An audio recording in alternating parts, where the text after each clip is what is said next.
Ralph Breaks the Internet is directed by Rich Moore and Phil Johnson with the voice talent of John C. Reilly, Sarah Silverman, Gal Gadot, and much more. This movie takes place after Wreck-It Ralph, and now Ralph and Penelope are best friends. Ralph loves his life, he thinks it's fun that he can always hang out with his best friend Penelope, and he loves his job. But Penelope, on the other hand, is not happy. She wants some more excitement in her life. She knows everything about her game that she's in, and she wants so much more. So after Sugar Rush breaks, Penelope becomes even more bored. But when the owner of the arcade supposedly plugs in a new game, Penelope wants to check it out with Ralph, without knowing full well that the plug is connected to the internet. So they get to go, and they have this whole adventure in the internet. Basically, the whole movie is them trying to find a new wheel, the wheel that broke off of Sugar Rush. First off, I love the plot of the first film. I thought it was creative and fun. Disney Animated Studios has been doing a decent job making original films. They haven't been making the most original of films like Frozen or Zootopia, but Pixar, on the other hand, has been doing a great job with original stories like Inside Out and Coco, so it was fun to see an original story by Disney again. This movie had a ton of product placement, but they did it in style. It didn't feel forced like the Emoji Movie did. They did it in a way that felt subtle. There were tons of Easter eggs throughout the movie. It was fun to be able to point them out. This movie also wasn't afraid of going to deep places. There's very specific scenes that really went into a deep place by talking about, like, the comment section, for instance. Ralph starts making these videos on BuzzTube, and then he got some nasty comments. So someone came up to him and they said the one thing that no creator should ever do is look at the comments.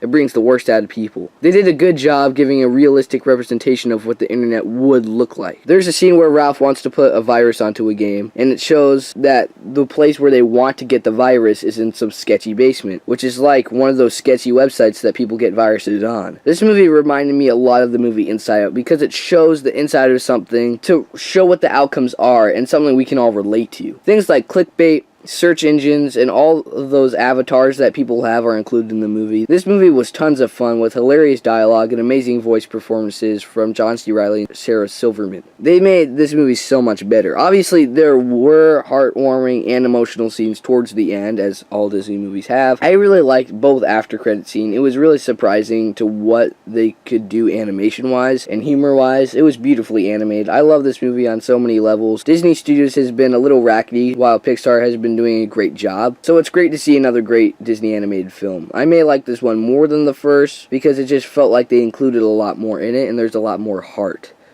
I'm going to give Ralph Breaks the Internet an A-. Thanks for watching, guys. This movie was a truly fun and entertaining movie, and I loved every minute of it. Obviously, there's some flaws, but I really can't think of any at the moment. Please go watch it. If you haven't seen it, please tell me in the comments below what you think about the movie. Please give this video a like and subscribe to my channel. I've got so many more videos coming. This is Ethan Butler, and I'm out.